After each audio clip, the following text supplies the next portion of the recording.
everybody have a bit of difficulty getting on? Good. Big I just difficulty. wanted to make sure I wasn't the only idiot. No, there was a long wait for me and then it just sort of ended Zoom and I restarted. It also said to me, the host has another meeting. Oh, wow. Welcome to Zoom. Okay. Apologies, everyone, for that. Gosh, thank you, Bruce, and whomever sorted it out. Welcome to our general meeting for February. We have some wonderful speakers lined up. I think it's going to be a really exciting meeting. And as we normally do, we'll first off take some announcements from the general public about doings in our community or in the city. If anyone has announcements, please chime in now.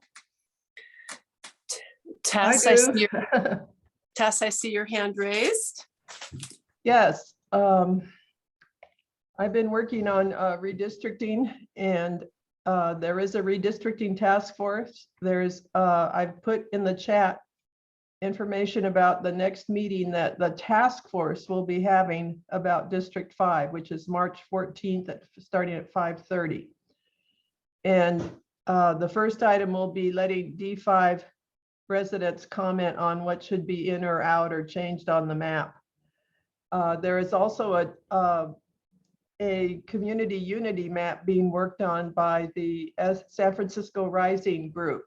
And some of us are involved in that as well. And we'll talk about that more another time. But I wanted to let you know about the official redistricting task force because it matters. Oh boy, does it ever. Thank you, Tess.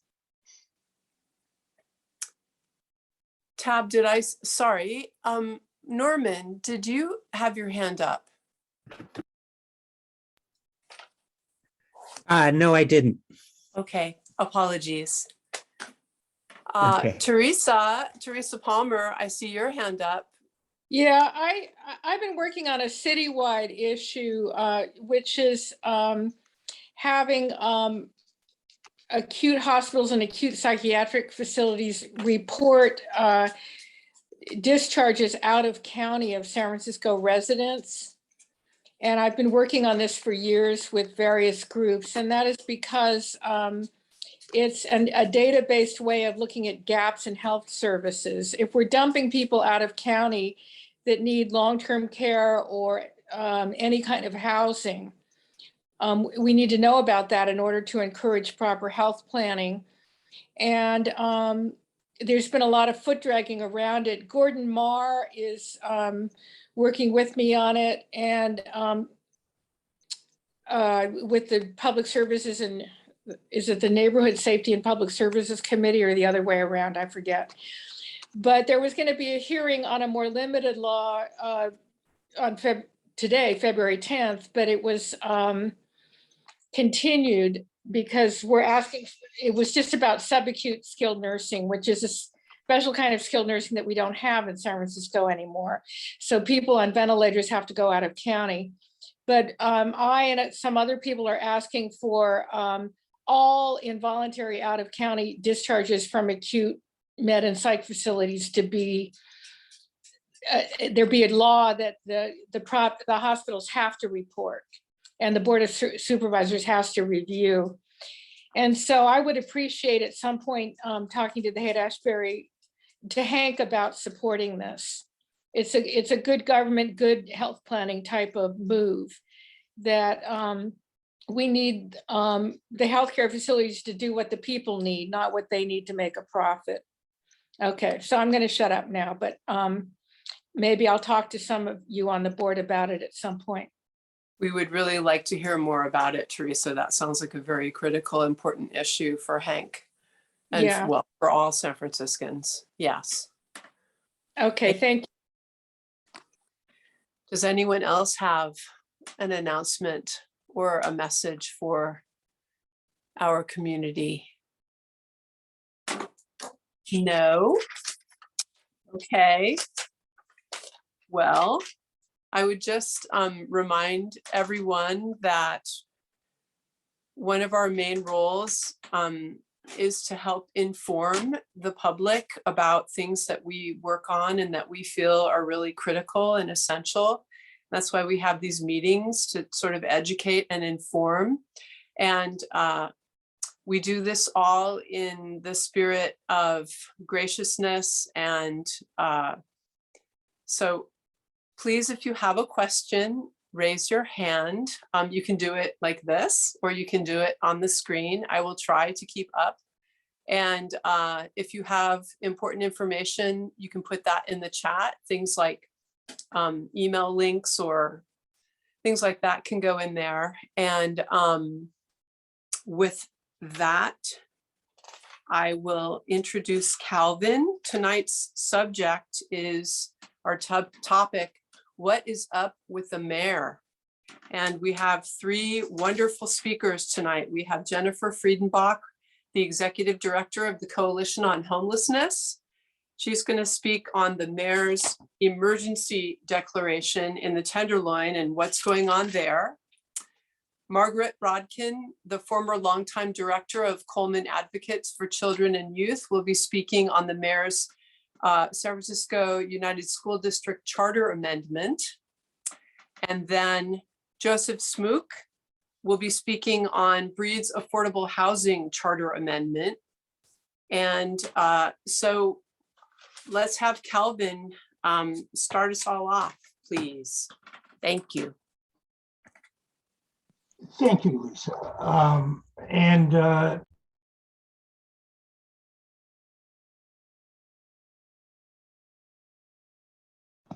Oops, Calvin, you're you mute. muted, Calvin.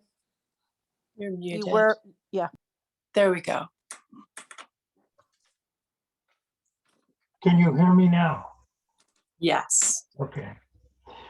The question is not what's up with the mayor, but why is the mayor exercising an ever more demanding requirement for mayoral or executive control in the midst of a double emergency, which already gives her an extraordinary amount of control. And the examples that I want to talk about is, first of all, kind of an understanding of the structure of government in San Francisco, because I'm afraid people probably know more about the federal government than they do about the structure of the city and county of San Francisco, the unitary local government that we have. It employs about 34,000 people. There are 75 now, with the addition of a new streets and sanitation department. There are now 75 departments of government, and there are 40 boards or commissions to oversee those 75 departments. And of those 40 boards and commission, 28 are totally appointed solely by the mayor. 9 are appointed commissioners or trustees are appointed jointly by the president of the board of supervisors and the mayor. And 3 of these commissions or boards are appointed solely, membership are appointed solely by the board of supervisors. Yet in increasing frequency, Mayor Breed has proposed charter changes to change the relationship between the city and county of San Francisco, personified by the mayor, by the executive branch, in reference to the school district, in reference to previously passed and proposed by the people creation of children's funds and funding streams. She wanted to consolidate all of that in the mayor's office. Second, she proposes a fundamental and basic change in land use and housing approval in San Francisco, giving mandatory bonuses for housing that she defines as affordable being about $3,800 a month, to give it by right development rights to be produced anywhere in the city and county of San Francisco. An extraordinary change that puts her two departments, the Department of Building Inspection and the Planning Department, departments controlled by commissions that she appoints a majority of. Yet at the same time that she is requiring ballot measures, she's also changing policy on her own to the degree of consolidating executive power in relationship to both the public and the Board of Supervisors. I'd like to redo Section 1.01 of the Charter, passed in 1996, that says all rights and powers which are not vested in other officers or entities described in this charter shall be held by the Board of Supervisors. The Board of Supervisors, in fact, is 11 of the only 18 elected officials that are in the city and county of San Francisco. We have a government of 75 departments, 35,000 employees or so, and there are 18 elected officials to oversee that. And 11 of the 18 are supervisors. The mayor, the DA, the sheriff, the assessor, the treasurer, the city attorney, and unique to San Francisco, the public defender, are the only other elected offices. And each of those other elected officers, save for the Board of Supervisors, have single departmental requirements, responsibilities. The mayor does not, and she is seeking a great expansion beyond that, that which the charter gives her. And the question is, what role do we play in addressing that? And what is the to and fro at City Hall between the Board of Supervisors and the mayor on that very important issue that is not much discussed at the local level, not nearly as discussed as it is at the national level by cable news and the mainline media, which is constantly talking about relationships between Congress and the executive and the loss of democracy and the loss of voting rights, etc. But very little attention is paid to the local level. And I think the recent actions of the mayor, the proposals, the two legislative proposals, which are charter amendments, both of which did not get out of the committee, as we'll hear tonight, but both of which required, in an age of a pandemic, mobilizing popular support to address. Also, Jennifer will talk about the Tenderloin and the ongoing multifaceted aspects of the whole dynamic of the Tenderloin and street homeless policy in San Francisco. So I hope everybody enjoys it. I'm looking forward to it. And I just want folks to understand that it's really important to exercise democratic organizing and action at the local level. All politics are local, and you never get what you don't ask for. Thank you, Calvin. Talking truth there. All right. Well, now we will hear from Jennifer Friedenbach. And people, if you could hold your questions until the very end, that would be the best, until the end of Jennifer's talk. That would be great. So Jennifer, Thank you so much for joining us. I know that you're a very, very busy, busy human being, and we're just really pleased that you're here and you can tell us from the ground what is going on. Thank you. Yeah, thanks so much for having me. I always enjoy, I prefer being at the library, you know, so I could see everybody in person, but this is second to that, I guess. So just want to build a little bit on Calvin's comments. We live in a city that already has a disproportionate strong mayor with a lot of power, and just got through a pandemic where the emergency powers gave basically, I mean, the setup of this sort of shadow government almost that was running the city of San Francisco through the pandemic. And we saw that pretty clearly with homelessness, where everything got centralized at the COVID command center, and much of the homeless response was run out of there.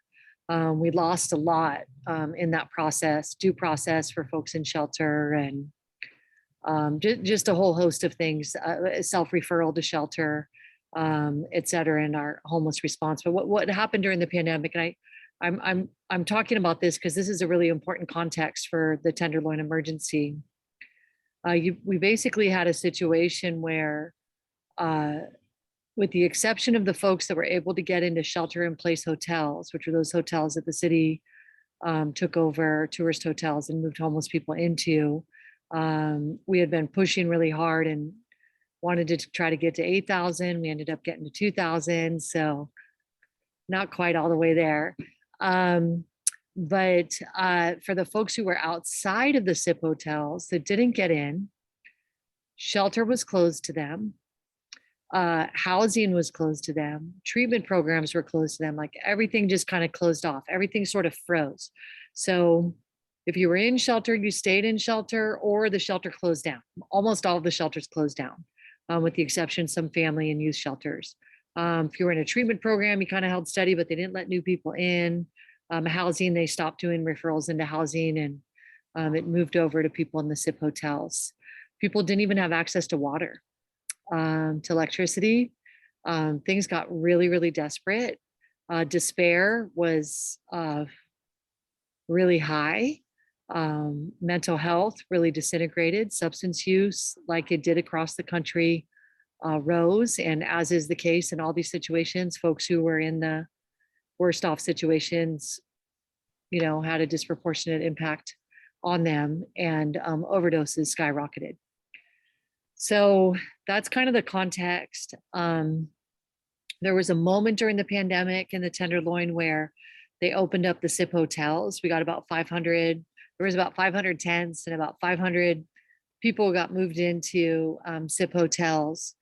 And that created a temporary respite.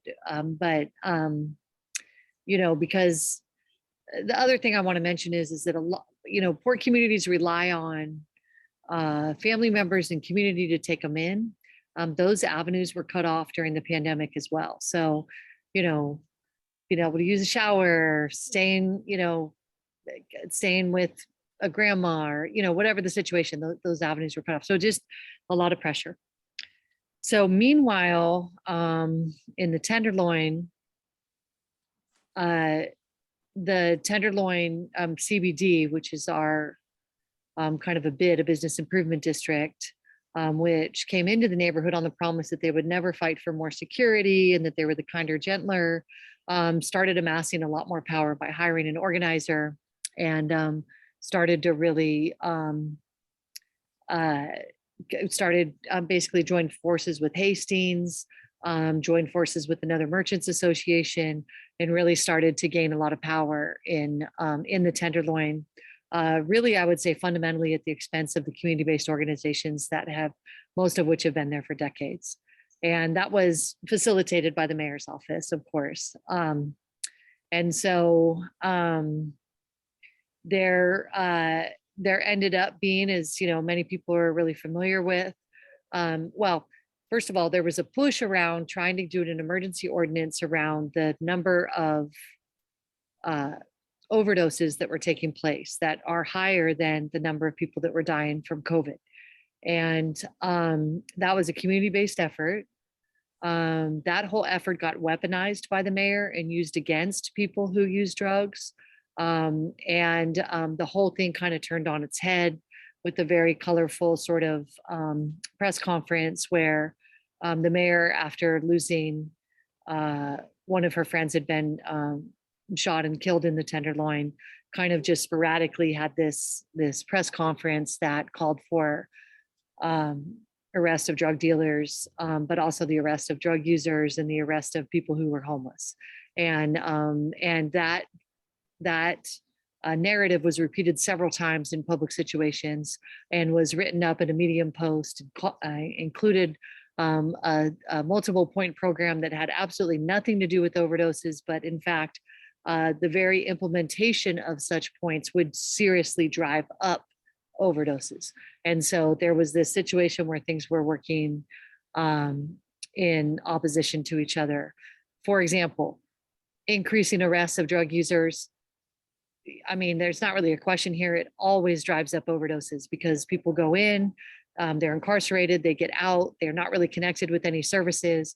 They use again, their tolerance is down, and fatal overdoses occur. That's the most common way for a fatal overdose to occur. So that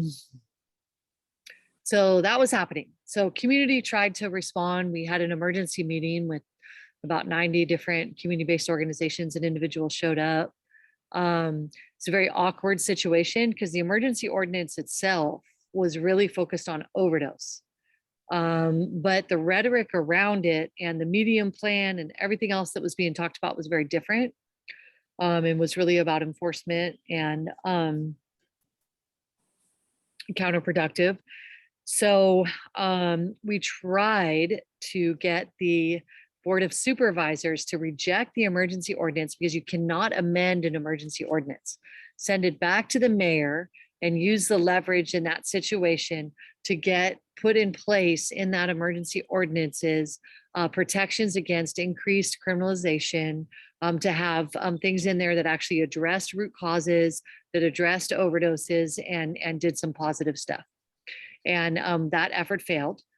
Two supervisors went along with the strategy, but none of the others did, which was Walton and UL Supervisor Preston. Peskin was not present. So we've been really struggling to figure out, is there a way to try to make lemonade out of this situation? Because, and kind of push it and try to turn the train and go into a different direction because we weren't able to get the legislative branch to act. Should be noted, Calvin pointed this out, but the mayor already had all the powers to do all of these things that they were talking about in the original ordinance around the pandemic, and kind of split hairs with this idea, well, if it's about overdoses, that doesn't have to do with the pandemic. But of course, overdoses are very directly connected with the pandemic because of these deaths of despairs that are occurring. And so very well could have addressed the stuff with the existing emergency ordinance, in our humble opinion. So the whole thing was a bit of a charade in a lot of ways. The city opened up a linkage center, very poorly named, because of course, right now in the middle of Omicron, the shelters are closed off to new placements for the most part, with a few exceptions because of the outbreaks. The treatment programs are closed off. The housing is reserved for people in the SIP hotels. So there's not really a lot of there. And so what they did though, is whatever resources they had in the city, they gathered up, they centralized at the linkage center. And then that way they can kind of juke the stats that they were doing these linkages. There is some positive stuff there. I mean, it's a new drop-in center. We definitely need expanded drop-in capacity given the lack of access that people have to basic services. There's showers, there's bathrooms, a lot of stuff that people are in desperate need of. There's harm reduction services on site, and kind of a way to kind of get people out of the fray, so to speak, and just be able to kind of be with themselves and take some deep breaths and sort of just sit and not be harassed. And they're letting, I mean, they have a lot of repeat people coming every day that are probably folks that have not engaged in, a lot of the folks not been connected to services in a long time. And so this is an opportunity to try to connect them. So that's all good. But what we're trying to do at this point is change their goals that they're setting out in the, and we're calling it metrics, but really it's like changing what they're pushing for in order to shift their emphasis. And so right now they're reporting on things like number of open air, drug use, number of tents, just all the stuff that's very surface stuff. We don't really care about the number of tents. We want to know how many people that were homeless were moved off of the streets. And in fact, even within that construct, we want to know how many the emergency ordinance was used for how many new housing units, how many new treatment slots, how many new shelter beds, and really try to get them, instead of just opening up like a drop-in center, let's use the emergency ordinance to move forward the dollars from Prop C that are sitting there that are moving at a very painfully slow rate. $110 in behavioral health treatment dollars that are, we have a beautiful investment plan that would expand a lot of treatment slots for the first time in 3 decades. We're going to have new residential treatment. I mean, Jesus Christ, finally sitting there and not going anywhere. Housing unit, same thing, let's move forward on these acquisitions. Let's move out this investment plan. Let's get the housing subsidies out there. They're moving just painfully slow. A lot of bureaucracy and red tape. Supposedly the emergency ordinance, you can cut through that. So we're trying to kind of capitalize on the moment to get them to do some of those things and get real substantive change, address the root causes. So we had a third hearing or whenever it was. I don't even know what day today is, honestly. But recently there was the 8th, I think, the third hearing on the Tenderloin emergency. And we really tried to focus on getting this idea of having them shift their goals so that they move from visible, do nothing, bullshit, move people, to another neighborhood kind of bullshit, to actually solving homelessness. And so that's what we're trying to do at this point. So that's what's happening. We do have some organizing that's going on, and people are welcome to join that. It's probably not going to last that much longer because the emergency ordinance is going to be over in a month. But in the meantime, we're trying to address some of the issues. For example, Mayor came back with a thing to increase police funding. There's probably a lot of other things that funding could be used for that would move us a lot farther in addressing the issues that we're talking about. So that'll go before budget and finance. There'll be some organizing around that. So there's a few more opportunities here to try to make lemonade. But I'll stop there for questions. Hopefully I didn't go too long. Apologies if I did.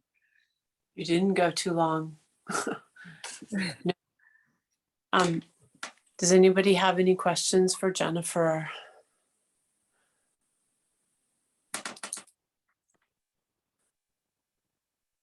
Raise your hand. Looks like Kristen. Looks like Teresa. Cool.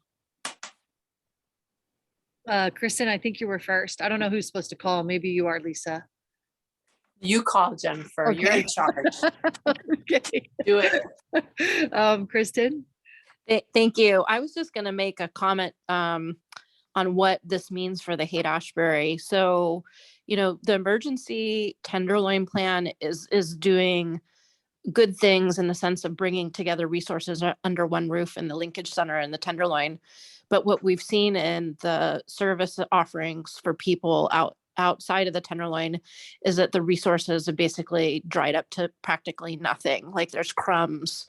So as an example, there was an encampment resolution from the HSOC, the Healthy Streets Operations team, on Friday at Trader Joe's, on Masonic, at Geary. And there were 14 people there. only 3 of them received offers of help. One man had previously been assigned a bed at a navigation center, and he was re-referred back to that bed. And then there was a couple that were going to move their tent to a safe sleep site, campsite. And the remaining 11 people, essentially like temporarily moved their belongings and then just returned. And so what the effect of centralizing all the resources at the Lincoln Center has had is that essentially, there's not really true services reaching people outside of the Tenderloin right now. Yeah, that is absolutely what is happening. So that's a bit of the charade on this stuff. And that's why we're really trying to at least draw attention, hopefully we'll be successful, but at the very least draw attention to the real possibility of expanding options and trying to get them to report on that. And one of the things that we're trying to get them to report on also is the total number of placements and what percentage citywide and what percentage are going to the Tenderloin, which from like Tenderloin perspective, they probably want a higher percentage, but it's just really important, transparent information to know. But yes, Kristen's absolutely right. I'm going to give an example. We had a new shelter open up at the Cova Hotel. This was something we fought for because they're closing down the SIP hotels. And so the federal funding is going to go now all the way till September. And so every time they close down a SIP hotel, they're kind of losing out on this opportunity to have more shelter paid for by the federal government prematurely ended. And yet again, on Wednesday, they announced that it's going to go till September.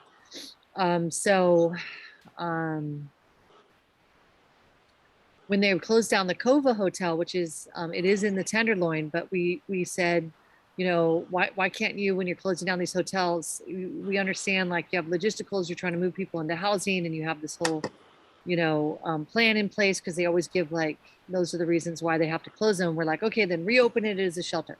So they did it. They reopened 2 of the hotels as shelters. Cova was one of them. This was before the emergency thing even was coming to fruition. This plan was in place, and when it opened up, 85% of those rooms went to Tenderloin residents. If that had not been the case, it would have been a citywide situation, and probably folks most in need citywide would have gotten those hotel rooms. So that's an example. Anyway, Teresa, I'll turn it over to you. I just wanted to ask that one of the things that made Ronan want to vote for it was hiring case managers. There, like something like 250 case managers. And has there been, do you know anything? Has there been any progress on that? Yeah, so that was something that Ronan negotiated. I mean, I don't want to be like, trying to act like a know-it-all or anything, but from our perspective, she could have negotiated that and a bunch more stuff. But that said, yes, that was something she negotiated behind the scenes, and then got so far 100 of the hirings have taken place. And so there's they basically, I don't know a lot about the civil service, but basically they were able to hire them as kind of like emergency health workers type situation, and we're able to speed through a lot of the testing and other things that typically takes place. And the hiring at this point has like a 9-month delay, which is a whole nother, it's an ongoing issue that they have failed to address, that this kind of cuts through. Okay. I think we're gonna, Nick, you're gonna be the last question because we have 2 other speakers, and I think I erred in, we need to hear from our speakers, and then we'll hold questions until the very end after Nick asks his questions. Apologies. Over in the Mission at near 16th and Valencia, there was a fire in the last week or so, and it, I understand from one report, it was may have been from Mission Local, said 23 people lost their housing as a result, and the and the taqueria closed, at least for the time being. Is there anything that we could have done to prevent that from happening? Is that something you could sensibly trust to the Department of Public Works to clear trash, or are they going to cause more problems than they're going to solve? Well, you know, I know that there was rumor that it might have been started by an encampment. I haven't heard any determination of what the actual fire was starting for, if it was from the debris or not. So I'm a little hesitant, but I'll talk more about that particular situation. But I do think, generally speaking, the city could do a much better job of having regular cleanings, making sure that people have access to brooms and garbage bags, and that they know when, you know, city sanitation services are going to come by. If people are forced to live outside and there's not any other options for them, etc., our position has always been, let's house them. And you know, but if we're not doing that, then let's at least make sure some basic hygiene and sanitation stuff is in place. So should we contact the mayor to say that? Where is there any? What can we do about it? What can I do about it? I think contacting the mayor, and I think asking for regularly scheduled cleanings of areas where unhoused people congregate would be deeply appreciated, where unhoused people are notified when the cleaning takes place. And so, you know, when they've done it right, then people know every Tuesday morning somebody's going to be coming by and cleaning the area. They are, you know, they already have their trash together, everything's all set, you know what I mean? So it just is a lot more, it's a lot more humane than the way that they use cleaning as a harassment tool. And so clearing your communications. And then Carla Short is the director of DPW, carla.short@sfgov.com, and that's another one to reach out to. Thank you. Okay, Jennifer, thank you very much. We could talk with you all night. We could keep you here, but I don't think you want that. And thank you so much for the work that you do and for being with us. We really appreciate it. Next, we have Margaret Brodkin, who's the former longtime director of Coleman Advocates for Children and Youth. And she will be speaking on the mayor's charter amendment for the San Francisco United School District. Welcome, Margaret. Thank you so much for joining us. I'm going to talk about the charter amendment called Children First, and it had two parts of it, actually, sort of creating a super agency for kids and accountability measures for the school district. And I'm going to start by telling you how I learned about this and sort of what I've learned subsequently, how this came about. And I really appreciate being here. I know some of you, but I haven't been here in a while. And it's helping me. I'm trying to make sense of what seemed like such a bizarre thing that happened. And Calvin, thank you. It sort of helps to put it in context. Like, this is a part of the mayor's sort of way of being, which I didn't get. So I, wake up like on December 14th and read in the Chronicle that the mayor is doing this I think I know everything there is to know about children's services. I ran the Department of Children's Services. I ran Coleman forever. Now I'm running a statewide initiative about how to start departments of children and funding streams for kids. So I wake up and I read this thing in the paper that we're doing this groundbreaking thing. Oh God, all my papers have just fallen on the floor. We're doing this groundbreaking reform. We're going to be the only place in the country that's ever had, hold on a second, that's ever had a children's agency. And I'm going like, what is this? And it's like December 14th. And, of course, everybody's getting ready to go away for Christmas. And I like, okay, Sean Ellsburn, I actually happen to be an appointee of the mayor, and through some fluke, I'm just was elected president of the Juvenile Probation Commission, which is trying to oversee the closure of the juvenile hall. So I'm happy to talk to you about that at some future time, but that's all I've been involved in locally. And so I feel like, okay, I'm a good soldier. I'm going to go talk to Sean about what is this? And the person whose like department was being folded into this had already been told you can't show the legislation to anyone. So I hadn't even seen it. And that's where I got this sort of bizarre view of mayoral power after, maybe 3 hours of 2 different meetings of discussions, like, the mayor doesn't have the power to do what she needs to do. And so what I want to say is there are 2 parts to this charter amendment, the create the Uber agency for kids and the which I think is sort of like a reflection of problems related to governing, not needed in the charter, and the school thing, which is sort of problems related to politics. We don't need to change our charter. But sort of over Christmas, I started to call people and say, what's going on here? How did this happen? And in the part of the charter they want to amend, there are like 4 different advisory bodies. I know because I was like, either drafted or central to drafting this part of the charter.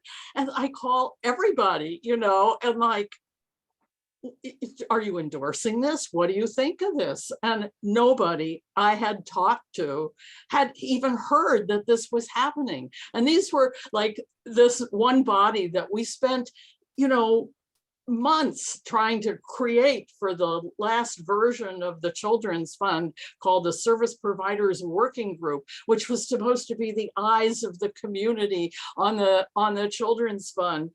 So I call them because it's going to be eliminated in this charter. And I said, hey guys, what do you think of this? And I'm telling everybody that this is happening.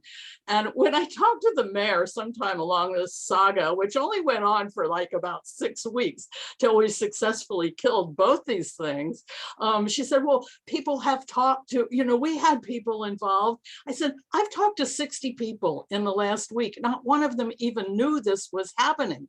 So what I've even filed a FOIA request because I'm trying to figure, how did this happen? When did it happen? So I've subsequently found out that sometime in April or before, a very wealthy person named Phil Halpern, who runs the Silver Giving Fund, started to work with the head of the Department of Children, and he hired a bunch of consultants, and they met literally in secret and wrote a charter amendment for 9 months to redesign children's services and to sort of fix the school district. And it landed fully formed on the Board of Supervisors on December 14th, and no one, and I mean no one, that I consider the people who've been involved in this forever and ever had even seen it. And it, sort of thank you, Aaron Peskin, for helping us sort of figure out what happened. But basically, it landed on December 14th, and it would have to be by mid-February approved by the board to get on the ballot. So basically, there was going to be 2 meetings. This was jammed through. There was going to be 2 meetings of the Rules Committee to discuss this thing, which had no public input. And I don't know how many of you know sort of what we've done over the years to get children's funding on the ballot, but the last time we renewed the children's fund and the ballot, we spent 2 years organizing and meeting and hearing from kids and hearing from parents, and it went on and on and on. And now all of a sudden this sort of total reorganization is on the ballot. We came to find out that sometime in April, not only did dear Phil, and I don't mind telling you his name, Phil Halpern, you can look him up, he started a campaign committee. He'd already hired John Whitehurst. He'd hired a communications firm. They had been raising money to do a campaign. Nobody even knew what this thing was. So I was just in a state of moral outrage about this, but I'm sort of trying to put it together like, I met with Dean Preston. He says, don't you understand, Margaret? This is how the mayor is operating. This is a communication strategy. It has nothing to do with fixing government. So let me tell you, but I'm very proud to tell you that the children's services world is very well organized.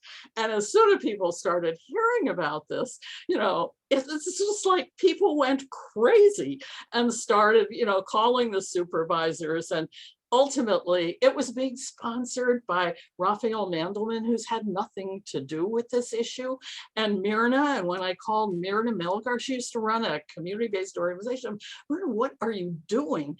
And there were a handful of people involved who'd never even read it. And Norman, he said, yeah, he'd sign off on it. And then people started reading it, and I started reading it. I'd wake up in the middle of the night and I'd call people and said, it was like 48 pages. You couldn't even make sense of it. And I would call people and say, do you realize this means that the early care money from the that has been in the budget of the Office of Early Care and Education is now going to have to be approved by this mega agency that the mayor is creating? And you had to read in between the lines to understand it, etc. So basically, what the two pieces of legislation, so we killed both of them. It was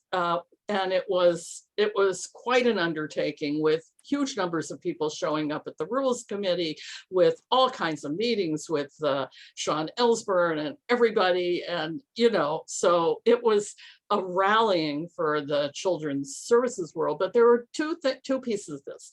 One is both are completely unnecessary to do the things the mayor said. And I had a discussion with the mayor about it. I had a discussion with the head of DCYF.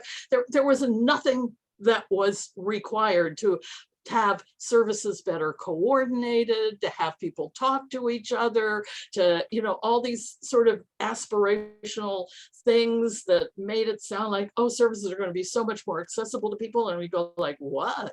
So basically what they were going to do is combine two departments and create this Uber department called the Children's Agency, which was going to actually take power away from all the multiple advisory bodies and citizen groups, because this Uber agency, which was going to be 4 people appointed by the mayor, which is going to be a commission with 4 people appointed by the mayor and 3 appointed by the Board of Supervisors, would oversee absolutely everything. And would say who could be on advisory bodies, would oversee all the budget. And I'm thinking, what is going on here? Of course, people would go like, Margaret, it's all about the money, because what was happening was there was more and more money coming into the city for kids. And we'd pass this, yet one more ballot measure for money for childcare. And basically, it was to go to a very specific thing. It had to go to childcare. It had to pay for people's childcare, and it had to increase the wages of childcare workers. Well, of course, I've been head of DCYF. I know what the mayor wants. The mayor wants control over the money, and this would create a whole new level of control. I could tell you all the details of this crazy measure, because it was very bizarre. All of a sudden, we didn't have a children's services plan for the city. We had the mayor's children's services plan for the city.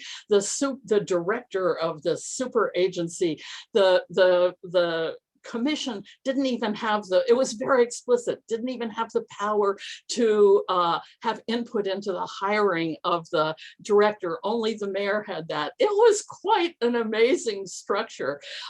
And I went crazy, and you don't know what the children's baseline budget is, but there's pieces of children's services in 14 different departments, and it gave this super agency control over all of those pieces of the budget. And then there were these aspirations of moving other parts of agencies under the super agency, which was just insane. It could never happen. And when I kept beating up on Sean Ellsburn and say, I don't even understand this. Margaret, you don't understand what an agency is. You don't understand what we went through with the pandemic and how we had to take, power away from everybody in order to set up these hubs for school. And I said, well, actually, you didn't have to.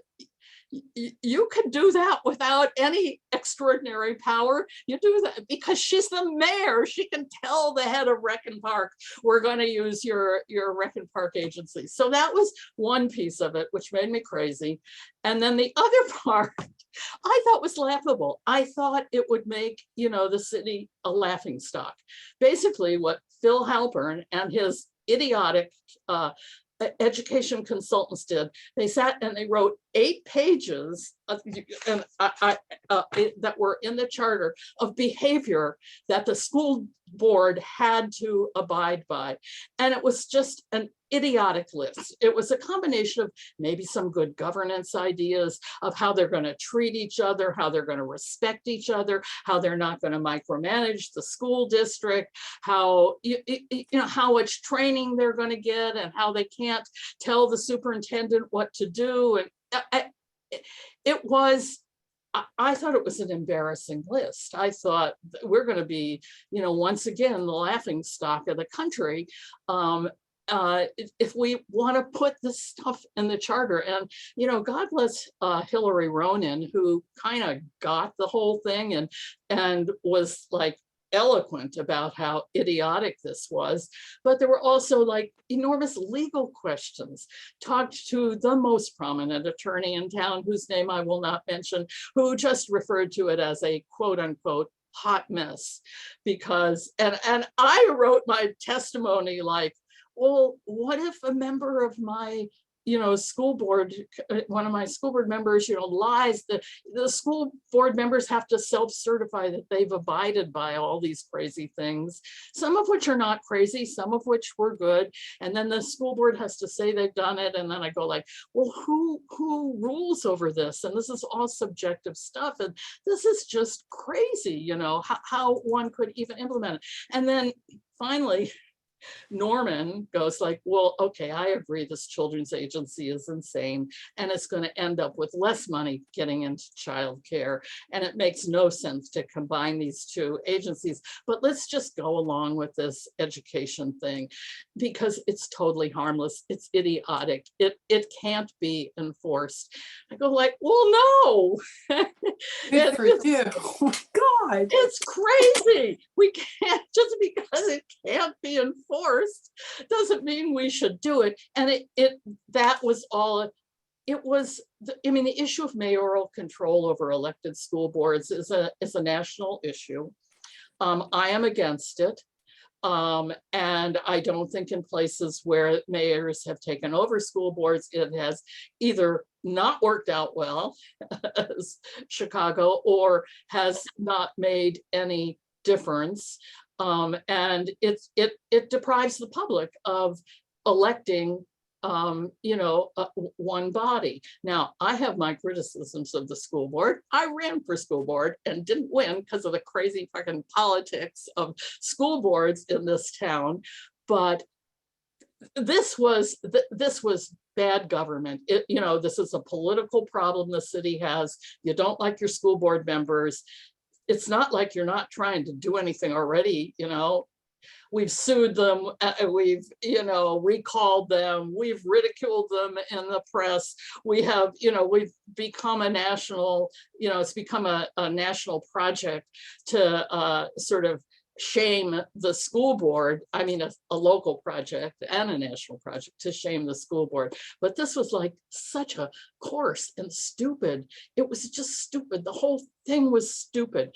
And, of course, it was about power, and it was a bizarre use of power. I kept trying to say to the mayor's office, like, you don't need this power to do any of the things you say you want to do.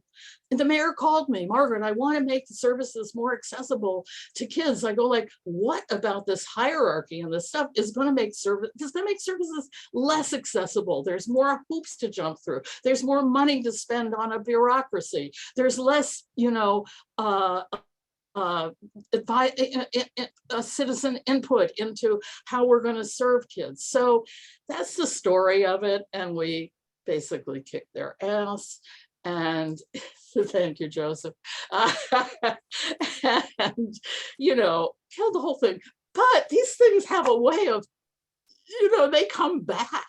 And so, you know, the face saving thing is, well, well, there was no face saving, the rules committee killed it, but the idea was, well, we're going to come back with something in 4 months that will be, and to be honest, I think Hillary Ronan is working on a education charter amendment that has nothing to do with any of this stuff, which will, if she does what she says she's going to do, actually will be good and will give more money to the schools and will, you know, support this idea of schools as a multi-service center and center of community. So I'm hoping something good will come out of it, but I don't think this mega agency thing is dead. I don't know. And if this is helping me put this into context to sort of figure out how does this fit into what's going on in the city. So anyway, that's the story of the children first. And it broke my heart. Like, I'm the queen of right children's advocacy. And, you know, to come out and say, this children's first thing is horrible, don't vote for it. And I'm writing position papers and accusing everybody of hypocrisy and everything else, you know, which ultimately worked. But anyway, that's the story. And I don't know if I took too much time. You didn't take too much time. That's an amazing story. I mean, the fact that you talked to 60 people, you read about it in the Chronicle, and that no one had heard of any of it is just, It's astonishing. Astonishing. But it was purposely kept secret. It was absolutely purposely kept secret. And somebody has to help me with a FOIA request. I'm on my 3rd try. I cannot get out of them. I'm trying to see, when did all this start? Or what was the origin of this idea? When did it start? And I don't know. I can't get anything so far. Maybe somebody can help me. I think there's some people in our circle who are very good at FOIA requests.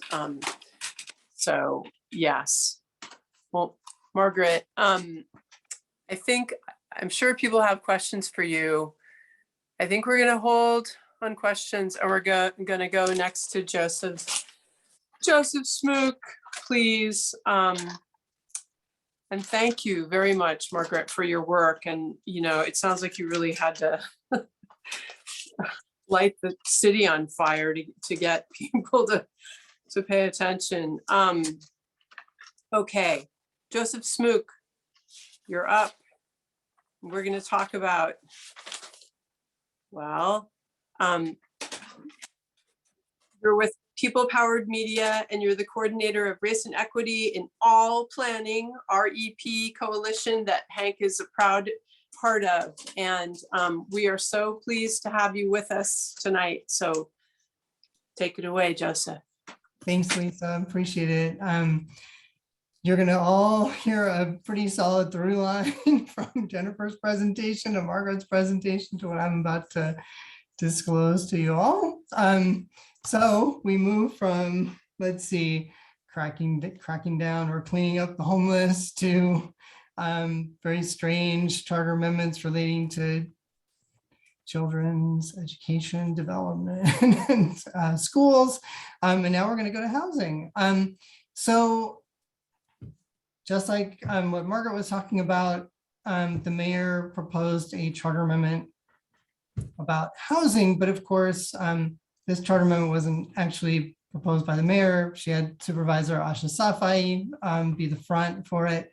And I'll just go over just a few things that it was proposing to do. One is it would have eliminated discretionary review hearings completely. Number 2 is that it would have removed all housing projects, 25 units and larger, from any public process. Any. So It also changed the role of the Planning Commission. It changed the role of the Board of Appeals, Historic Preservation Commission, the Arts Commission. So basically what it was attempting to do was to tell developers that all they would have to do in order to get their project approved would be to commit to providing, I'm going to do this a lot, these quotes, air quotes, of providing affordable units on site. So as we know, the current inclusionary program allows 3 different options. You could provide your affordable units on site or off site, or you could pay a fee and not provide the units at all. This would give the developer an option basically to have no public process by providing their affordable units on site. And there was supposed to be kind of a small bump of a little bit more than is currently required under inclusionary or under home SF.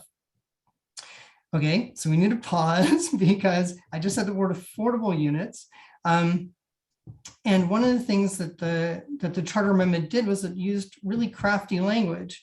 The inclusionary program, for instance, calls these units below market rate. But here they were calling them affordable. And what they were doing was they are actually creating a new definition for affordability.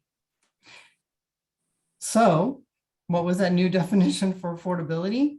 The charter amendment redefined affordable housing to meaning 140% of area median income, which the mayor and Supervisor Safai were trying to peddle as middle income housing, this kind of missing middle that they keep talking about. The measure even listed all kinds of professions that are left out of the housing market that this measure was, this charter amendment was supposed to be serving, providing housing for. They even listed nurses, firefighters, teachers, small business owners, retail and nonprofit workers. Okay, so, but they didn't actually say that 140% of area median income means $130,000 a year for a single person and $186,500 a year for a family of 4. And I did do the research just to make sure, and none of these workers, not a firefighter or a nurse or a retail worker, makes anywhere close to those salaries. So that may all seem pretty obvious, but how does that actually translate into the actual housing prices? So the charter amendment played a little bit of trickery there as well. When you actually look at what they're calling affordable housing, this measure seems like it's requiring developers to give something back in return for cutting out all community voice and community process out of their approvals. They have to provide a bit more affordable units, and affordable units have to be on site. When we scratch just below the surface, we find that a 1-bedroom apartment at 140% of AMI, according to the Mayor's Office of Housing, would cost $3,729 a month. That, when you compare it to the average rent in San Francisco today for a 1-bedroom apartment, is $2,850 a month. So literally, Asha Safai's or the mayor's quote affordable units are actually close to $1,000 more expensive than the current market average. Okay, so what happened was, of course, the Race and Equity in All Planning Coalition, and as Lisa mentioned, HANC is a member, along with 33 other organizations. We wrote a letter of protest. We turned out in a big way. It led to the Rules Committee blocking the measure, similar to what Margaret just described about the 2 charter amendments that she was pushing back against. And so it led to at least it being sidelined. It won't be put on, or it wasn't able to be put on the ballot by a vote of the board. And of course, now the San Francisco Chronicle brings up this vote in just about every article about everything, even things that aren't even related to housing or land use, that the mayor is awesome and the Board of Supervisors is just throwing up obstacles to progress and obstacles to affordability. But in fact, as I said, the charter amendment delivers absolutely no affordable housing. And at least our current horrible inclusionary program and the even worse home SF program at least delivers some housing that's below market rate. But the charter amendment that was proposed was set up to be the option that nearly every developer would opt for. So if it was to pass, there would literally be no more below market rate housing in for-profit developments larger than 25 units ever again. Okay, so in short, of course, the measure is full of lies and empty promises, redefines affordable housing so that affordable is literally equal to market rate. It tells developers that if they build 100% market rate housing, they can get whatever density bonus they want and build whatever they want. And they don't have to answer to the public at all. They don't have to face the Board of Supervisors. They don't have to face the Board of Appeals. They're basically, we as communities are told to sit down, shut up, and get displaced and priced out of our communities by unregulated 100% market rate development. And there's nothing we can do to push back or fight back. That's what happens if this charter amendment passes. And it gets even worse, of course. So Asha Safai was trying to get the whole 140% AMI thing passed again. He was presenting today at Planning Commission about his whole multiplex residential area upzoning proposal so that we're in compliance with Scott Wiener's horrible SB 9 law, which upzones residential areas across the state. And again, Asha is saying that he wants he's going to be the champion of the missing middle by holding developers accountable to providing units at 140% of median. For ownership, 110% of median for residential, whatever, they're both too expensive. Neither is affordable. Okay, so I'm just going to make a quick note because I know I'm the last speaker, to try to at least provide a vignette of how our three presentations kind of relate together. What Jennifer presented, what Margaret presented, and how they're totally connected. So I'm just going to highlight one example of this crossover. So behind the housing charter amendment and other housing proposals the mayor's been working on, behind those is a new kind of alliance of some organizations that have been around for a bit. One is SPUR, one is HAC, which is the Housing Action Coalition, and one is the YIMBYs. So they've created this unholy trinity, and one of the three components of this trinity, Housing Action Coalition, is popping up in areas that don't relate to housing at all. So as reported in Mission Local, they did some digging into the financing behind the school board recall campaign. Todd David, who's the executive director of the Housing Action Coalition, is very involved in the school board recall campaign. Not only did he personally contribute $3,600, which is a fair amount of money, but he also runs the Concerned Parents Supporting the Recall of Collins Lopez Maliga. He's also a founding member of the SF Parents PAC. And altogether, basically Todd David, the executive director of the Housing Action Coalition, has coordinated over $1 million in donations to support the school board recall. And as we know, fueled by the whole critical race theory freakout, we know that Republicans are deploying this recall tactic at school boards all over the country in an effort to turn local politics into ideological conservative holdings. So these are kind of the waters that our mayor is swimming in. We know where our mayor stands with respect to the recall and the power grab that she's very interested in. And we also know the power grab that's kind of aligning around the assembly race as well. So yeah, just wanted to kind of tie all that in because it's not just about housing. And it kind of gets back to what Calvin was saying. So the charter amendment around housing, the charter amendments that Margaret was talking about, the deployment of executive powers to address homeless issues that Jennifer was talking about. These are all totally related. Yeah, anyway, that's the end of my remarks. And I just want to thank you all for hosting this discussion.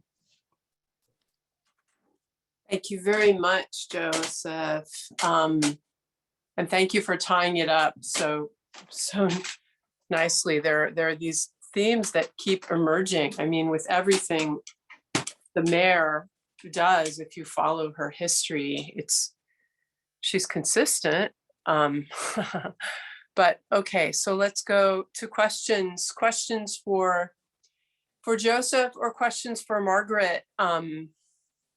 And I'm switching around here. I see that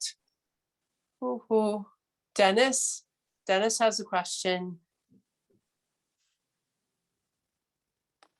I think.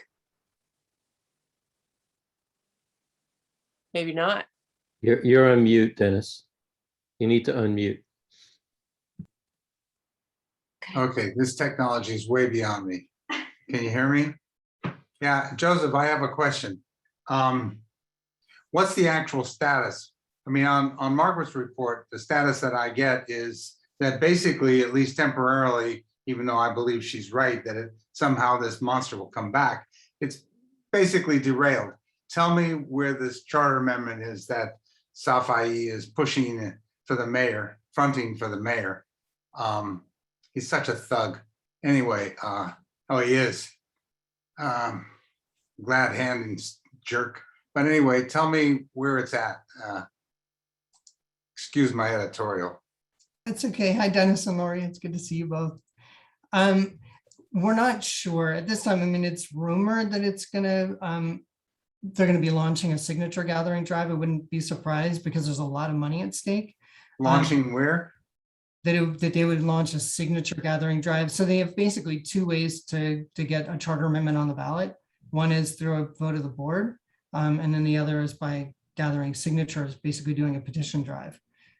So they have a little bit more time. The vote of the board happens first, and then there's a little bit more time to be able to gather signatures. So we're hearing that they're currently exploring whether they're going to be launching a signature gathering drive to put it on the ballot that way.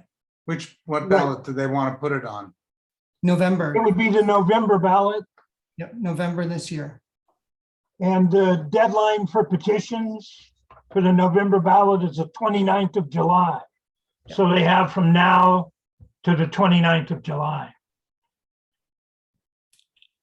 And I see Lisa's wondering if Asha Seems like it's ripe for a campaign calling this the developer's proposal. And yeah, straight up, there's nothing in it for anybody in San Francisco except well off. Yeah, for sure. We've got our work cut out for us right now. I'm not sure if people saw, but Supervisor Preston just launched a campaign for a signature gathering drive for another ballot measure that's related to housing, which is a vacancy tax. And the negative campaigning from the real estate lobby is already ramped up. They're basically trying to scare renters into thinking that renters will be liable to pay a vacancy tax on bedrooms that are vacant, that are unused in their apartments, which is a total lie. But these are the kinds of tactics that we're up against between now and November. I also noticed that they've got Sam Moss and Corey Smith, YIMBY and SF HAC communications director, commenting on Preston's push. You know, it's the same old. And the mayor is using Mission Housing as a front to drive this wedge around the small sites program and the social housing fund that Dean Preston created through the 2020 ballot. Anyway, yeah, you're right. There's many different layers to the whole power grab that the mayor's trying to make, along with the developer lobby through all these things. Well, thank you for enlightening and illustrating us, because, you know, we need to know all of this in order to, we're all exhausted, you know, but we've got to keep fighting and keep addressing it and pushing back. Kristen, your hand is up. Yeah, I actually was going to ask about the role that the supervisors played, and just to understand conversations that in the process of trying to kill these charter amendments, how the conversations went with the supervisors, Margaret in particular with Melgar and Mandelman, right, were the two that put the children's first forward. Do you think that, besides, I think you made comments that like they didn't even seem super familiar with the legislation that they were putting forward. Did they back off pretty quickly, or were they the last holdouts? Melgar has a staff person, Jen Lowe, who's worked a lot on children's issues. And honestly, she tried valiantly to rewrite it so that it was literally, a couple of sentences long. And my sense was that Mira was just trying to figure out how do I get out of this, but had made a sort of commitment to the mayor. In the end, they were trying to just basically eliminate 95% of it. They did not succeed in having the mayor agree to that. And I think, like, Milgar was relieved that it died in Rules Committee. But Raphael, I don't know, I don't get him. I live in his district. Like, what's with this guy?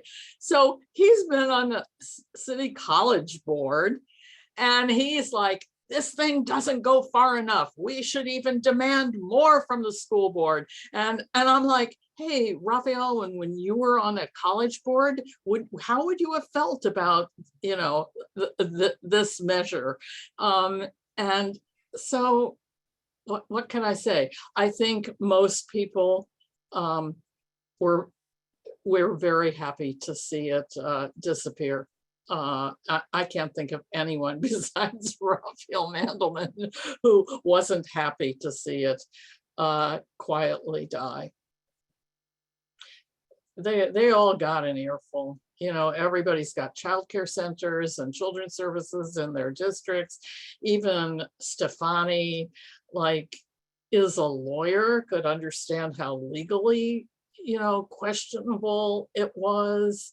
So I didn't talk to anybody, and I think I talked to almost all the supervisors who was gung-ho, except for Raphael Mandelman.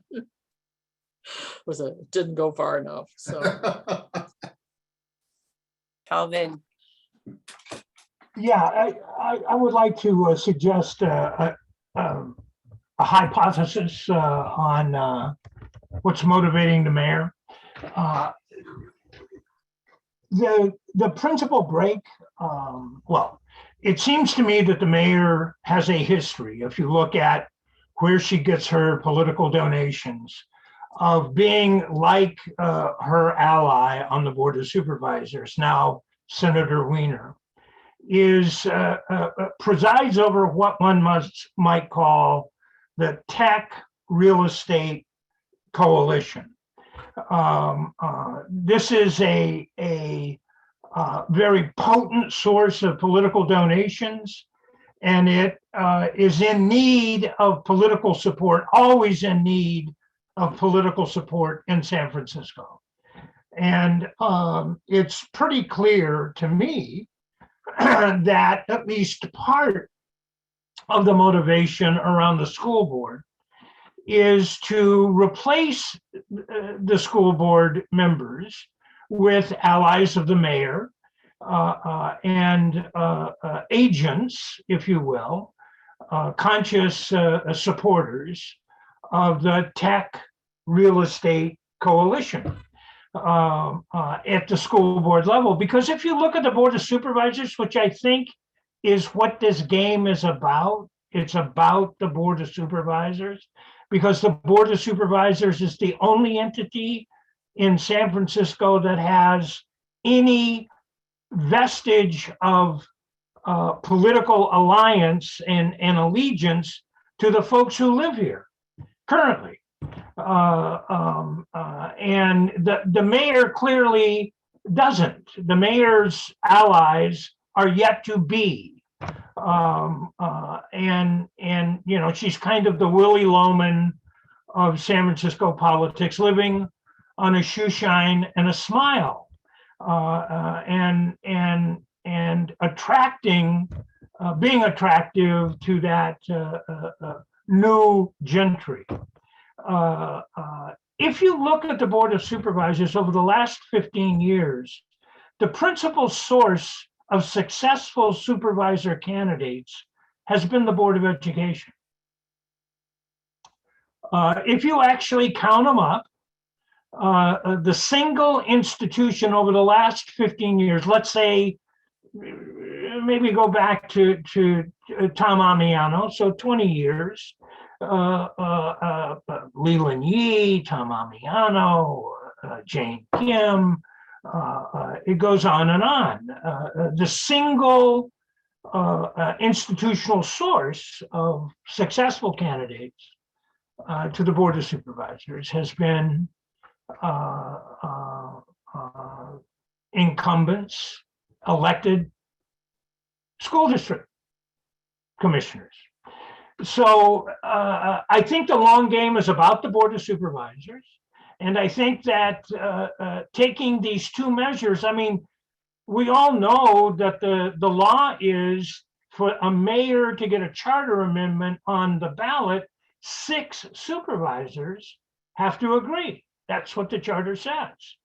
She came in with a housing proposal with 1 supervisor. She came in on the children's issue with 2. She didn't have 6 votes going in because she didn't talk to the supervisors, because it wasn't really about the subject matter. It was about the politics of the Board of Supervisors. Forcing the Board of Supervisors to vote against the housing measure, forcing to vote against the children's measure, was an attempt to shape political attitudes at a period that literally hundreds, millions of dollars are being spent to recall the Board of Education and to do political mailings in favor of candidates for the assembly that reflect the housing policies, at least 2 of the candidates do, of the mayor and of the mayor's tech real estate coalition. So this was not, I don't believe, an accident that these charter amendments that had virtually no chance of being adopted by the Board of Supervisors in any realistic way, she had not worked the Board of Supervisors, was aimed at embarrassing the Board of Supervisors. Number 1, follow Tess Wellborn and pay attention and join in the drawings of new boundaries for district supervisors. It's important. It's really important. There will be, I predict, great prediction, there will be a real estate tech map, 11 district map that will reflect the desires of the real estate tech forces, political forces, because the long game is about the Board of Supervisors. So number 1, pay attention to redistricting. Number 2, continue always to come to meetings at the Haight-Ashbury Neighborhood Council, where you will hear information you will not hear anywhere else about local politics, because stay involved in this period of COVID isolation. Stay involved even though it's really hard. And Margaret and Joseph and Jennifer have shown us what we can accomplish if we stay involved, even in a pandemic. So those are the 2 lessons. Pay attention to the Board of Supervisors, because I think that's what it's about. And 2, stay involved and stay active and get more active, because it's going to be needed more in the future.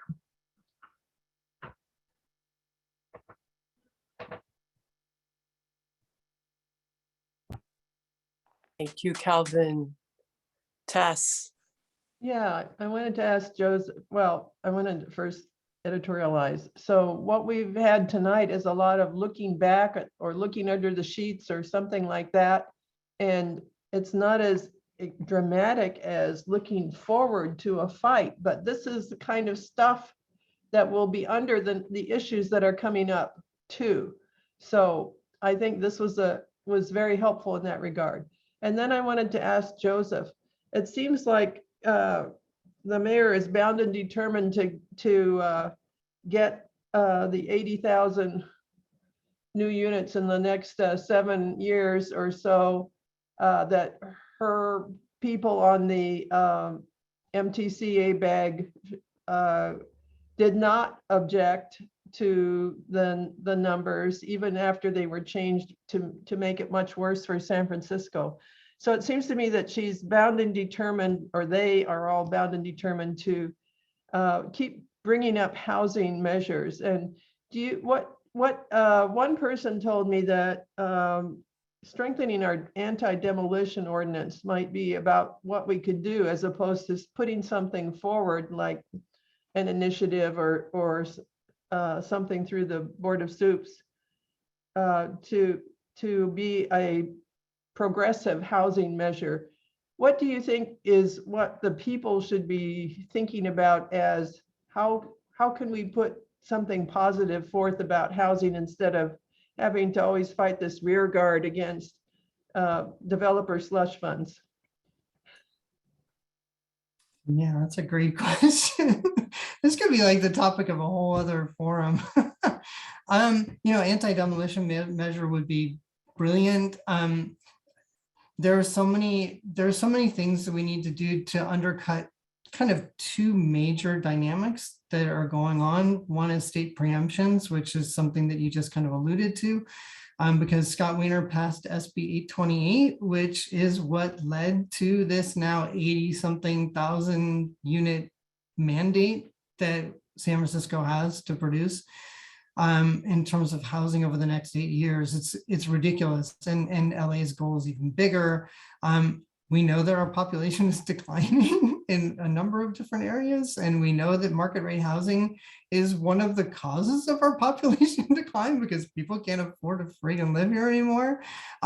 So obviously these policies work against each other, but SB 828 is there. I would say that so the state preemption is a big thing. But if you look at the ideology of the mayor, when they went into the planning for this housing element, which was before the regional housing goals came, or the mandates came out that you referenced, Tess, they had already created this document called the Housing Affordability Strategies, which they kind of quietly swept under the rug. And they blamed COVID on not the reason why they didn't have any hearings about it or anything. But basically, the mayor's planning department had already created a document that said the next housing element is going to rely on a market-based strategy. It was very clear. We're going to produce as much market rate housing as we can in order to create affordable. And they swept it under the rug because they knew that they were going to get pushback on it. And then, of course, when the regional allocations come out, they're like, oh, look, we have to do that because the region's telling us we've got these new goals. And they had already written the plan, obviously, it all kind of fit together perfectly. So like you said, even though the mayor worked with a couple of members of the Board of Supervisors to write a very soft letter to ABAG saying these goals are too, these development goals are too much for us, they never actually stepped up and protested at all. And now, of course, we've got David Chu, who's our city attorney, who was part of that whole, creating that whole thing. So yeah, so we need, there's a couple of things we really need to be looking at: assembly races, state senate races, who's in Sacramento is being extremely important, because we made these laws, we can unmake them. Just because they're laws doesn't mean they're just. So that's one thing. The other is we need to be commenting on the housing element. because the housing element now, they've become really crafty. The planning department has, and using all this flowery equity language and all of this like self-flagellation and mea culpa of like, we did redevelopment and that was really bad back in the day. But what they're setting up now is actually worse. They're actually using government action to enable the market in a way that redevelopment never did. And so that's one of the reasons why the demolition proposal that you just mentioned is really important, because yeah, it might not be the redevelopment agencies bulldozers out there tearing down our neighborhoods. It's going to be private developers, bulldozers tearing down our neighborhoods, and it's all going to be enabled by the state actions and local actions that are all combining to do that. So what do? Yeah, we need to be paying attention to who's in Sacramento. And then one of the things that the Race and Equity and All Planning Coalition has been doing, we've been developing some solidarity with our with another coalition that's in New York City that's looking at establishing a racial impact study program where we can actually match, where we would be able to match neighborhood demographics, who actually lives in our neighborhoods, and match that against what developments are providing, what developments actually cost. So every developer would have to pull a data set from the city that would show the specific neighborhood demographics around where the development is. And the developer would have to say what their developments cost. And we would be able, as community members, to be able to look at it and say, look, you're not providing what our neighborhoods it's obvious that you're building for somebody else. It's obvious that you're, and the interesting thing is that like the YIMBYs keep saying, they keep trotting out this this messaging about exclusive zoning, right? That's what they call single family homes. It's exclusive zoning, but it's not the zoning, it's not the single family home. And that creates the segregation and inequality. It's the inequitable practices of our lending institution that, I could go on about that, but what they're creating by, with all this new market rate housing and by prioritizing market rate housing is creating more exclusivity, even though they, it's like their big condo buildings are more exclusive than the single family home in the Bayview ever was. So one of the things that we need to look at too, probably, is updating our housing balance, which we passed a few years ago that doesn't have any real teeth to it. Maybe if we passed a housing balance that actually said, no, we don't get any more market rate housing until we build all of our affordable housing, that might make some progress.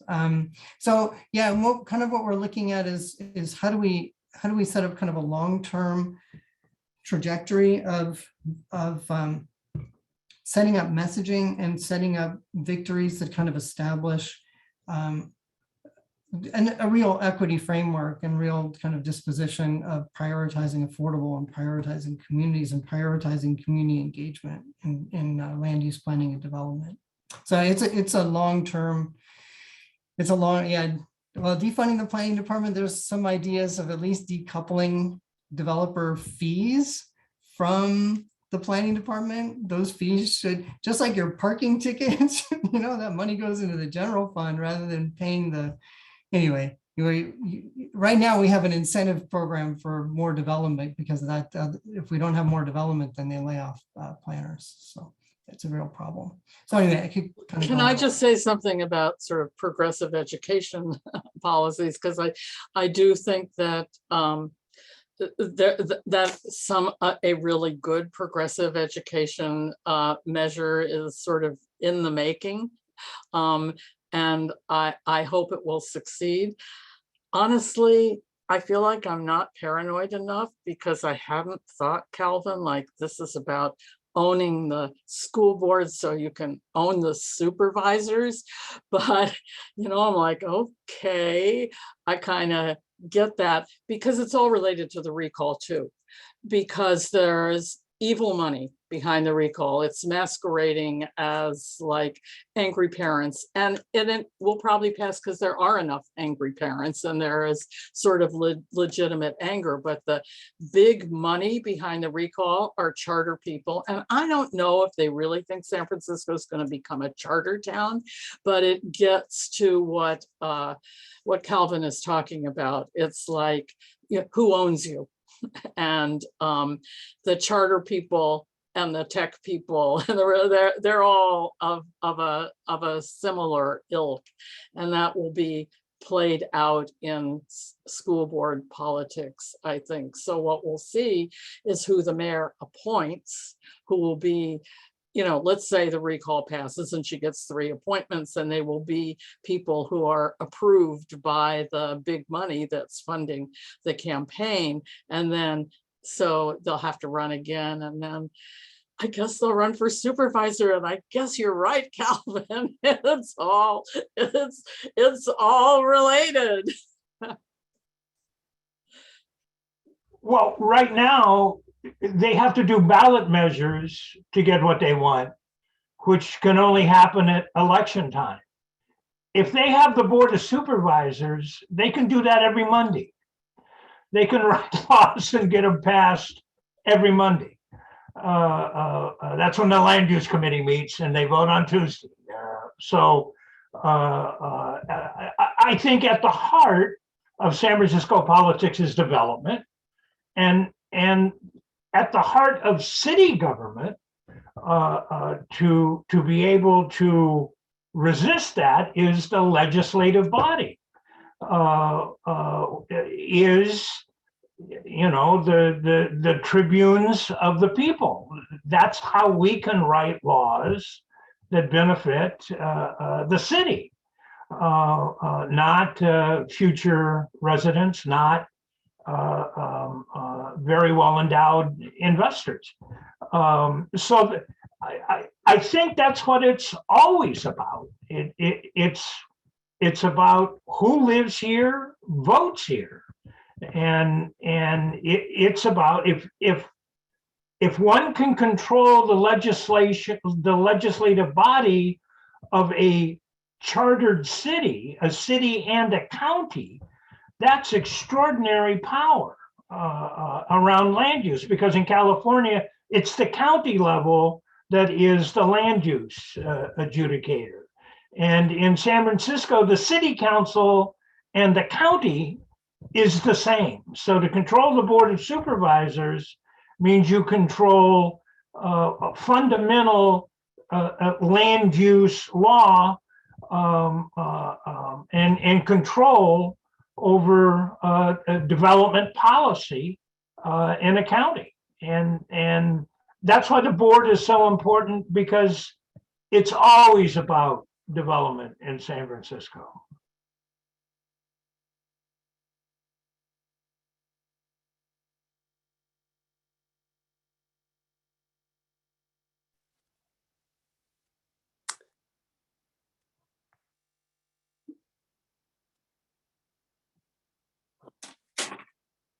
Does anyone have any more questions or comments for our wonderful panel? Or, I mean, wow, that's quite a lot to think about. But it just means that we have to reactivate and re-engage even more. Yes, indeed. And the redistricting, oh my gosh, huge, huge, huge. So important. Everybody, if you take nothing away from this meeting, there we go. I see 2 hands up. I see Norman's hand up. Yeah, Calvin, I was curious what you thought of Matt Gonzalez's role in the recall.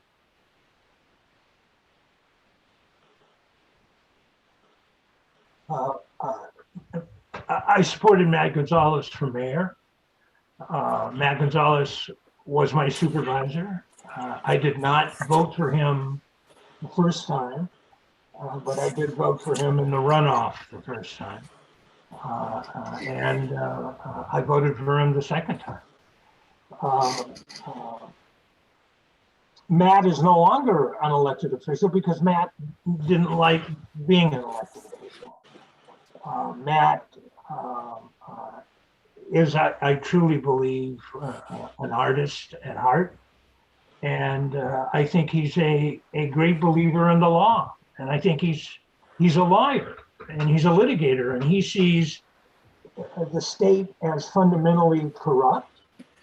And his job is to protect art and the people from the excesses, of a vindictive government. I mean, and he came, I think, to realize that he couldn't be an elected official and hold those positions, and so he left the elected office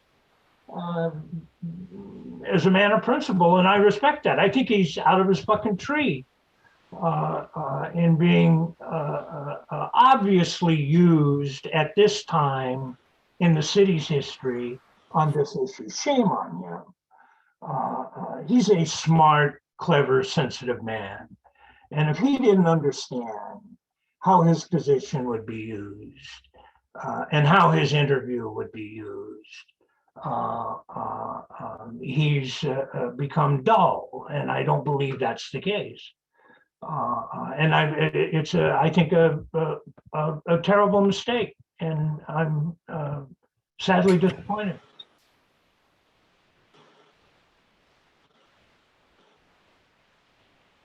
Tab, you had your hand raised. Here.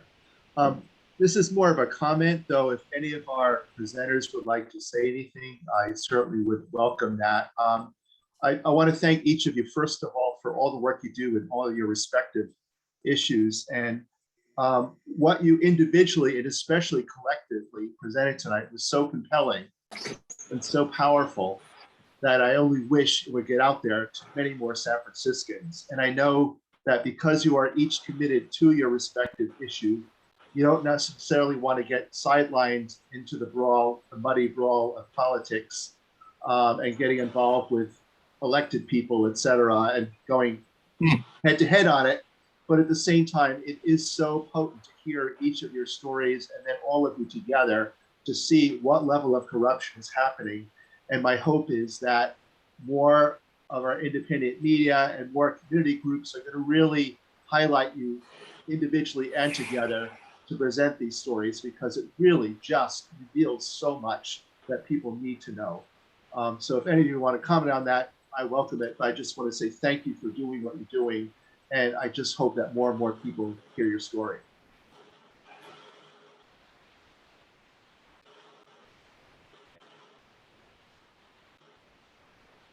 Thank you. Here, here. Here, here. All right. So I see Nick and Tess also. So Nick, you have a question or a comment? Yeah, could you please repeat the redistricting time and date and how we could participate? And I want to say something about Mandelman, who when I was on the tennis union steering committee, we endorsed him. He was supposedly a very pro-tenant guy. I think he's feeling like he's on the edge of a district that could easily throw him out of office or end his political career. I think he kowtows to the mayor whenever he could get away with it. But I also would like, please tell me about the redistricting committee meeting that I could participate in, how to do it. Tess? Yeah. I'm just finishing typing. We'll be talking about this more at the March meeting for sure. But I mentioned earlier that the official task force, which is 9 people, 6 of whom have been more or less appointed by the mayor, and 3 appointed by the Board of Supervisors. Really? So we still have to work with this group because they have total authority on it. So let's see, So I put earlier in the chat, if you can scroll back, or I'll grab something from the 80 pieces of paper. The next official task force meeting will be March 14th. But you can go to any one of their, at 5:30. You can go to any one of their meetings and just say, here's what I think about District 5 or any other district. They're not being restrictive. Besides that, there's a group called San Francisco Rising, which is very much oriented to keeping neighborhoods together, keeping progressive voters together, and keeping the voting power undiluted of various BIPOC groups and communities. We're in the process of putting up a link on our website to a whole bunch of their documents that you wouldn't believe the amount of work that they've done since last August or so. And there's a progressive voter map of San Francisco. You'll be surprised. There's a map of the socioeconomic factors in San Francisco. There's a map showing where Latinx live, where Arabs live. You know, so many different maps that help us identify communities to, you know, look about the Filipino community, for example, is an issue with that, the D6 sort of like reapportionment. So some of us are involved with the SF Rising group right now, but I think that there's going to be some larger group meetings that people will be able to get in on. In the meantime, though, go to the regular task force, and I'm hoping that we'll be able to have announce some kind of a larger public meeting where we'll be looking at, with SF Rising, a community unity map of saying, here's the 11 districts. We're not saying, here's our district, protect us, or get them, but a community unity map. And that one will be a lot of fun for everybody to look at and see if the compromises, because there are compromises, work well enough for us to take that to the task force and advocate. So I'm sorry, I got carried away there, but so please go to any of the task force meetings. There are many. Oh dear. Can't read it. Yeah. Sorry, kid. Yeah, but that was the point, is that there are many. And I put the link to the task force meeting in the earlier in the chat. And so if you scroll back to the very beginning, you'll see where to go on to the website to get the other meeting dates. Could you And please send it also, out? Nick, at a recent meeting, I think it was 2 or 3, someone from SF Rising, whose name escapes me, a very nice young woman, came and presented. If nothing else, you go on their website or their link. I'm technologically challenged. I would just Google SF Rising and go. They have all kinds of tools and information, and they're wonderful, actually. I think you should. I think this is important enough for you to send out a special email to the whole list, the whole HANC list, please. Yeah, we'll do that. We'll do Thank that. you. But we're also putting that link to the SF Rising and all of these maps that I was talking about on our website. So if it's not there, it'll be there in a day or two. Thank you. Yes. Thank you. We need your involvement for sure. Thank you, Nick. Thank you, Tess. And it's up there, actually. It's in the chat. I have trouble getting to the chat. I'm technologically challenged as well. Thank you. Nick, I feel you. I feel you. I can't even look at the chat on this Zoom thing. I don't even. All right. Thank you. Yeah. Okay. Well, you know, if there's one thing you miss at a HANC meeting, you can always email us at info@hanc-sf.org, and we'll try to get that one point back to you, or that one thing. Thank you. All right. Nothing till March, though. March 14th, I believe. Yes. No, okay. There'll be more sooner, and we'll send out email blasts.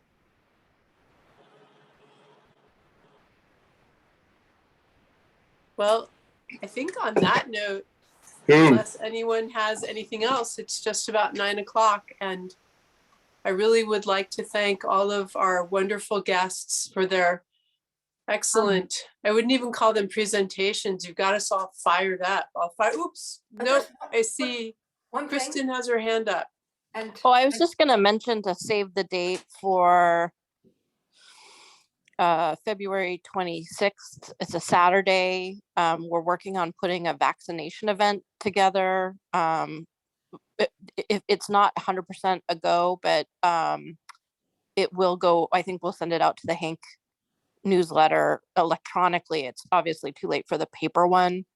But just look also in the neighborhood on polls for notices about that event coming up on Saturday, the 26th. And just one more thing. Alice. Yeah, there's, remember the primary candidates, the recall election is also an election for our candidate for Assembly District 17. So please, everyone, remember to go out and vote and encourage. I don't know if everyone agrees, but I certainly am going to vote for David Campos. And I think he's the one that aligns with what we've been talking about tonight. So please, everyone, go out and we need to get every last vote, because I'm worried with all the hit pieces that have come out against him that he might not even be second.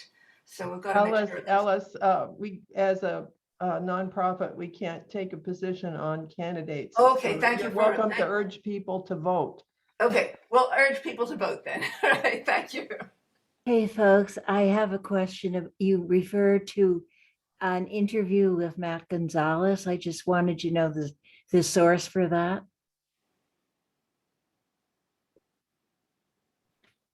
I believe Calvin referred to an interview. I don't know if It was an interview by Heather Knight in the Chronicle. Oh, okay. And he's a signatory to the recall for Yes, school board members. That's correct.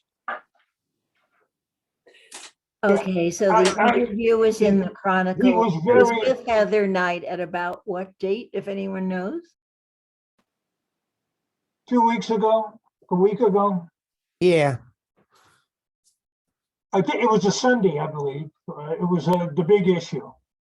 So it wasn't this last Sunday, so it's a Sunday before or the one before that. Okay, thanks, folks. I believe. Bruce. He was particularly pissed at the Washington mural, which is, kind of a sobering thing, folks. I mean, it is painting over a declared work of art. That's pretty odd. And he was particularly outraged at that, and he didn't get over it or get even. This is how he's going to get even, I guess. It seems a little excessive. And somebody talk a little bit about the gerrymandering for District 5 with regards to the assembly districts.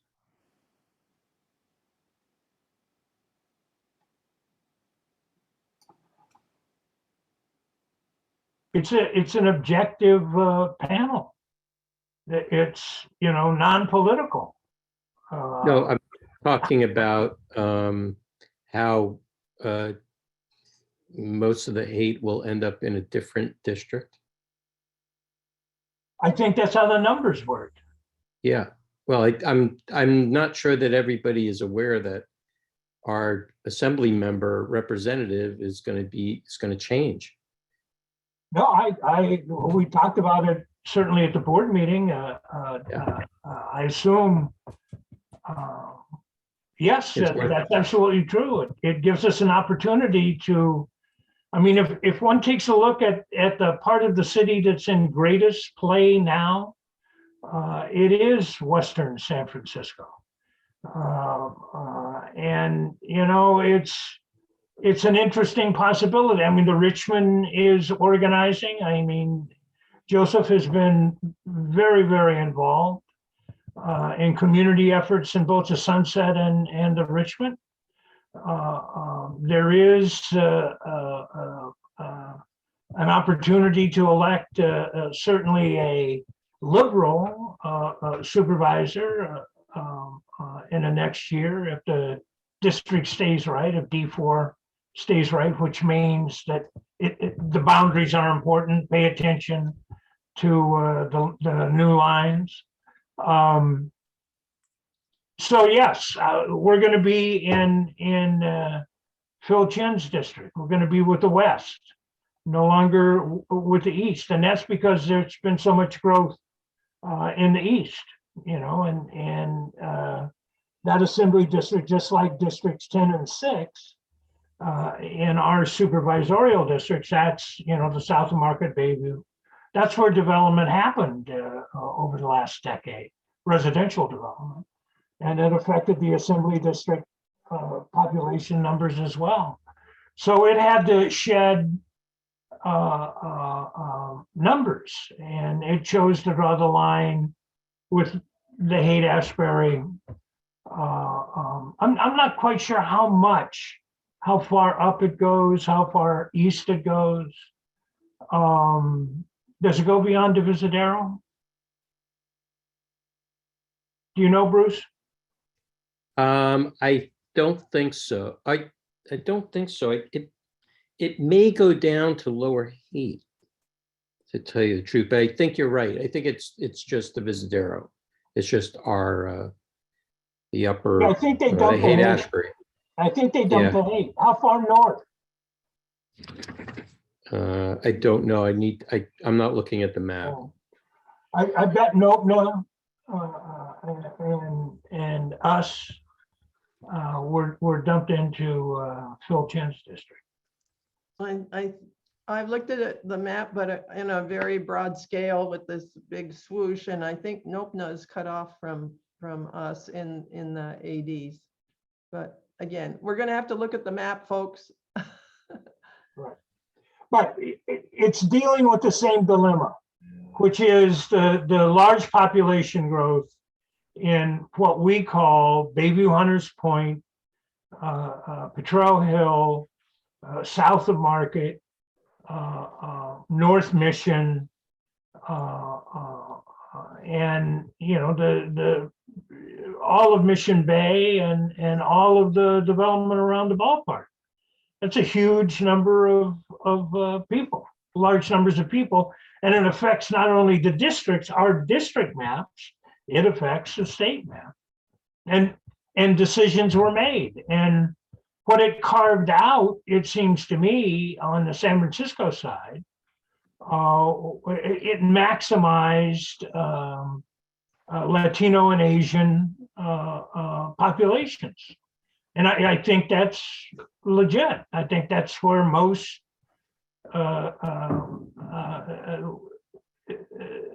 Spanish-speaking and Cantonese and Mandarin-speaking people live in San Francisco. So it's totally appropriate.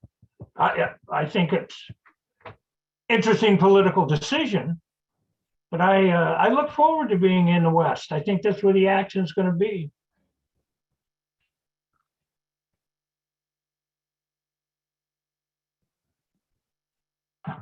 So is the West red? I don't know. It used to be the East was red, and the East perhaps still is red, but is the West red? I don't know. Remains to be seen. I guess it's also like, what do you mean by red? If you want to know where the Republican voters are in San Francisco, I can tell you. I mean commissars. Yeah. Down by Lake Merced.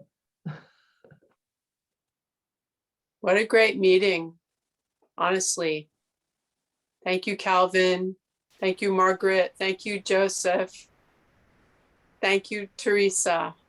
Honestly, great meeting. And thanks to all of you for coming. And please activate and engage. This is really important. These are critical times.